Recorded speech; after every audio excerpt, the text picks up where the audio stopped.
that we should be super happy, right? And we're clearly not. Yeah. What's going on? I think we have a little bit of a crisis of meaning going on. If you think about previous generations, you know, like our grandparents or our great-grandparents, you know, they would slog, you know, all these stories like, when I was your age, I used to walk to school in the snow barefoot and blah, blah, blah. And we all kind of roll our eyes and like, that's nice, Grandpa. The thing is back then, it's whether you finished school or not had like life or death implications. Whether you got a good factory job had life or death implications. If you were able to buy a car, like that had huge implications for your family. And so a lot of these this obsessive focus on, you know, getting ahead in the world and buying things, a few generations ago, that had a lot of meaning tied to it. It's like if your grandfather could work hard enough to buy a car, that completely changed the lives of his entire family. It made everything way easier. In 2016, if you buy a car, like half of us, if you're like me, you don't want a car. You're like, cars are annoying, they're expensive, fuck that. We have, everything is so cheap and easy now, that it's much harder to find meaning in our lives. There's no, you know, just the idea of like going to school and getting a good job, like there's not this like significance attached to that there once was. And so yeah, I think a huge percentage of the population today is kind of like, okay, I went to school, I got a job, I bought a TV, now what? Like, what the hell? What am I doing? And there's the culture has offered no clear or obvious answer. You know, right now the culture is primarily just offering more distraction, you know?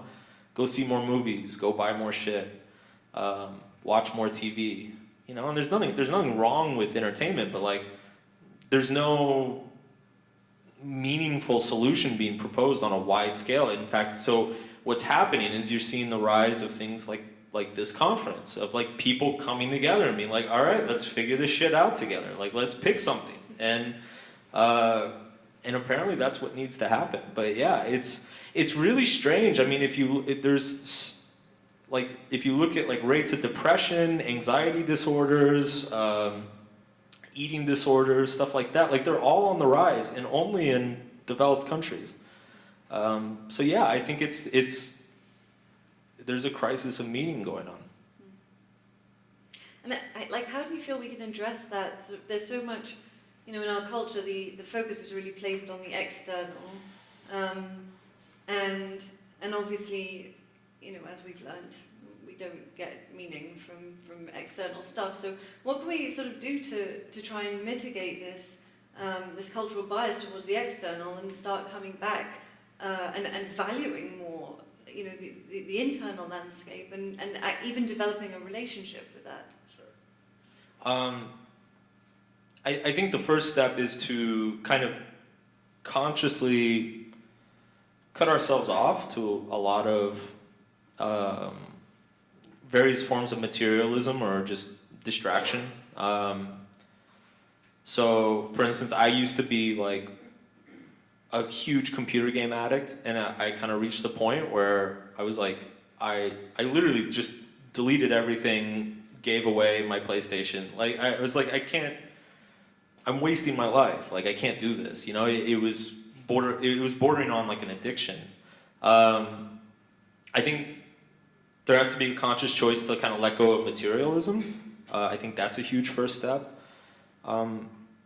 So basically, I guess the first step is to cut yourself off from all these external forms of validation or things that are like these shallow forms of pleasure that kind of like distract you from the great question of your meaning and your purpose. And then the second step, I suppose, and a lot of people have a lot of trouble with this, is start making decisions based on yourself, not based on others. And that sounds very simple, but when you put it into practice, a lot of people have a lot of trouble doing that.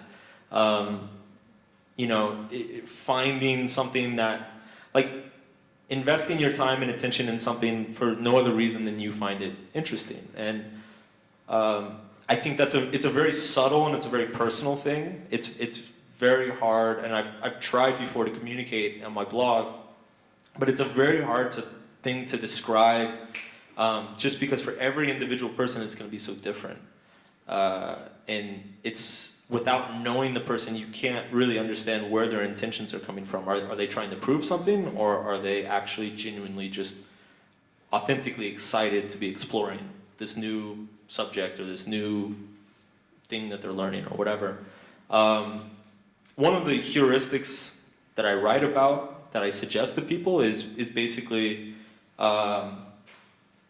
if you ever feel like you're trying to prove something to anybody, including yourself, don't do that. Like, you stop trying to prove anything to anybody, including yourself. You don't have to prove anything. I think if you can kind of like exist with that and get to that point, like that's where like a really healthy way of living begins.